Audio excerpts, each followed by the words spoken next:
ओम नमः शिवाय. आज आपण बघणार आहे अर्धनारी नटेश्वर. नमः शिवाभ्याम नवयौवनाभ्याम परस्परालिष्टवपोधराभ्याम नगेंद्रकन्या वृषकेतनाभ्याम नमो नमः शंकर पार्वतीभ्याम. कल्याण करणाऱ्या नवयौवनयुक्त परस्पर आलिंगित शरीर असलेल्याला नमस्कार. वृषभचिन्ह ज्याच्या ध्वजावर आहे अशा शंकराला व पर्वतकन्येला वारंवार नमस्कार. मानव बुद्धिमान प्राणी आहे. त्याला या बुद्धीबरोबर भावपूर्ण हृदय देखील मिळालेले आहे.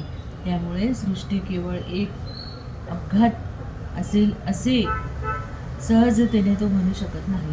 सृष्टीच्या पाठीमागे निश्चित एखादी शक्ती काम करते आहे असे सतत त्याला वाटत असते.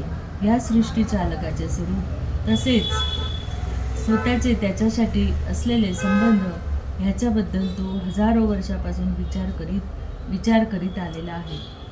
शास्त्रातील वाक्ये, महापुरुषांचे अनुभव आणि सृष्टीतील प्रेरक दृश्ये यांच्या या विचारधारेला सहाय्यक बनली आहेत. निश्चित सृष्टीचे निर्माण झाले, तिचे पालन होत राहिले आहे आणि त्याचे नियंत्रण होणे आणि विनाश देखील निश्चित आहे. ह्या न्यायाने सृष्टीचे विसर्जनही होईल असे ज्याची बुद्धी स्पष्ट रूपात कल्पना करीत आहे. ह्याच कल्पनेला सर्जक, पोषक व संहारक अशा ब्रह्मा, विष्णू आणि महेश यांच्या साकार रूपाला स्वीकारून मानवाने भरीव स्वरूप दिले आहे. सुरुवातीच्या ह्या विशुद्ध कल्पनेत मागाहून मानवाची मूर्खता मिसळली आणि तो 3 देव वेगवेगळे गणू लागला. एवढंच नाही तर हे 3 संबंध तितके चांगले नाहीत असे ठरविण्याचाही तत्तत देवाच्या उपासकांनी बालिश प्रयास केला. वास्तविक ब्रह्मा, विष्णू, महेश ही एकाच शक्तीला दिलेली वेगवेगळी नावं आहेत. विभिन्न प्रकारची कामे करणारी एखादी व्यक्ती वेगवेगळ्या नावाने ओळखली जाते. म्हणून तिला वेगवेगळी व्यक्ती समजण्याचा मूर्खपणा आपण करीत नाही.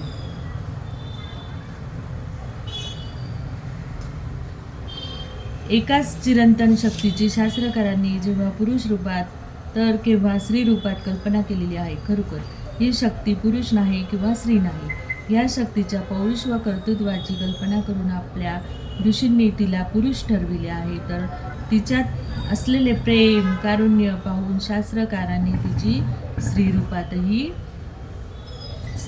कल्पना केलेली आहे. त्वमेव माताचं पिता त्वमेव म्हणजे ती आईही आहे आणि बापही आहे. या दोहोच्या गुणांचा समावेश ज्याच्यात होतो अशा रूपाची कल्पना करून शास्त्रकारांनी भगवान शंकराला अर्धनारी नटेश्वरचे रूप दिलेले आहे. कालिदासाने रघुवंशात लिहिले आहे, जगता पितरो वंदे पार्वती परमेश्वरी. भगवंताला द्विलिंगी प्रजा निर्माण करण्याचे काही कारण नव्हते. भगवान एकलिंगी प्रजा निर्माण करू शकला असता. प्राणीशास्त्राचा अभ्यास केल्यावर कळून येते की कितीतरी प्रजा एकलिंगी आहे, परंतु भगवंताची द्विलिंगी प्रजा विकसित झालेली आहे. म्हणून बापही पाहिजे व आईही पाहिजे. बालकाला बापाचे गुण मिळाले पाहिजे आणि आईचे गुण मिळाले पाहिजे, तरच तो विकसित जीव म्हटला जातो. स्त्रीने पुरुष बनले पाहिजे आणि पुरुषाने स्त्री बनले पाहिजे, म्हणजेच पुरुषात स्त्रीचे व स्त्रीमध्ये पुरुषाचे गुण आले पाहिजे. असे एक मिळाल्याने विकास होतो. स्त्रीचे गुण पुरुषाने घेणे आणि पुरुषाचे गुण स्त्रीने घेणे हाच विकास आहे. म्हणूनच आपल्याला जन्म देण्यासाठी आई व बाप या दोघींची गरज पडली. स्त्री पुरुषांनी लग्न केले की ते पूर्ण झाले असे आपण म्हणतो. पुरुषाचा विवेक, कर्तृत्व, पौरुष्य, निर्भयता, ज्ञान हे सर्व गुण स्त्रीमध्ये आले पाहिजेत आणि स्त्रीची लज्जा, स्नेह, प्रेम, दया, माया, ममता इत्यादी गुण पुरुषात आले पाहिजेत. हे दोन्ही गुण मिळून उत्कृष्ट मानव तयार होतो. जेव्हा भगवंताने सृष्टी निर्माण केली तेव्हा भगवंताजवळही नर व नारी यांचे गुण एकमेकांसोबत आले. याचा अर्थच असा की नरत्व व नारीत्व परस्परांना चिकटून बसले, म्हणूनच अर्धांग पार्वती ददू असे म्हटले जाते. भगवंताने अर्ध अंग पार्वतीचं दिलं आणि याचे कारण हेच आहे की दार्शनिक दृष्टीने स्त्री पुरुषाचे गुण एकत्र होतात. ह्यालाच पार्वती परमेश्वर म्हणतात. भगवान केवळ कर्तृत्ववान नाही, तो कृपाळू आहे, दयाळू आहे, मायाळू आहे, वत्सल आहे, प्रेमळही आहे. त्याप्रमाणे त्याच्यात पौरुष्य, निर्भयता, विवेकही आहे. हे सर्व मिळून शंकर आहे. यालाच उमामहेश्वर म्हटले आहे. परस्परालिष्ट वपुर्धराभ्याम शिव व पार्वती ही दोघेही एकमेकांना चिकटून आहेत, एकमेकांना आलिंगन दिलेले आहे. एकाच भगवंताचे रूप आहे, पण त्यात निर्गुण नारी गुण यांचे मिश्रण झालेले आहे. त्याचे अर्ध नारी नटेश्वराच्या रूपात चित्रण आहे. पुराणे शिव पार्वतीचा रतिसंभव अनादी काळापासून अनंत काळापर्यंतचा दाखवितात. खरे पाहता त्यांचा अर्थ असा आहे की स्त्री पुरुषाचे गुण परस्परालिष्ट आहेत. भगवंताचे पौरुष कधीही कारुण्य सोडून राहत नाही. पूर्ण जीवनासाठी पौरुषाबरोबर सतत कारुण्य वत्सल असले पाहिजे.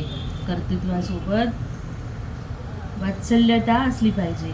तशीच विवेकासोबत प्रेमळही असले पाहिजे. भगवंतामध्ये हे गुण चिकटून बसलेले आहेत, आलिंगन देऊन बसले आहेत. स्त्री गुण व पुरुष गुण आलिंगन देऊन बसले आहेत. आपले पौराणिक वाङ्मय समजून घेण्यासारखे आहे. विश्वात असलेले नररूप शिव आहे आणि नारीरूप उमा आहे आणि ही दोन्ही जगाचे कारुण्यरूप आहेत. उपनिषदात ह्याचा स्पष्ट उल्लेख आहे. रुद्र सूर्य आहे आणि उमा त्यांची प्रभा आहे. रुद्र फूल आहे आणि उमा त्यांचा सुगंध आहे.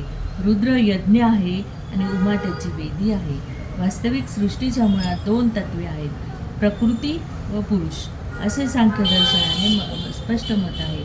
भगवान श्रीकृष्ण गीतेत सांगतात की प्रकृतीम पुरुषम चैव विंदनादी उभावपी. प्रकृती आणि पुरुष दोहोंच्या आधारे ही सृष्टी निर्माण झाली आहे. एकाशिवाय दुसरे तत्व पांगळे आहे.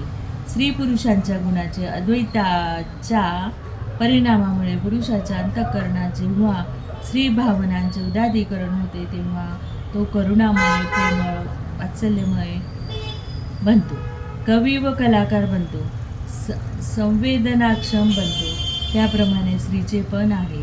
तिच्यातील पुरुष जागृत होताच ती धीर व दृढ सावित्री बनते. तिच्यातून रणचंडी लक्ष्मीबाई प्रगट होते. पतीसोबत चितेत जळणारी पद्मिनी निर्माण होते. सारांश: अर्धनारी नटेश्वर हे पुरुष व प्रकृती, उमा आणि महेश नर व नारी यांच्या संयोगाचे प्रतीक आहे. स्त्री व पुरुष यांच्यातील श्रेष्ठ गुणांची बेरीज साधून जर आपण पूर्ण जीवनाकडे प्रयाण केले तरच आपण अर्धनारी नटेश्वर पूजा केली असे समजले जाईल. म्हणून शिवशंकर आणि पार्वती हे काय आहे? अर्धनारी नटेश्वर, म्हणजे स्त्री आणि पुरुष यांच्या संयोगानेच सृष्टी निर्माण होते. जय ओम नमः शिवाय.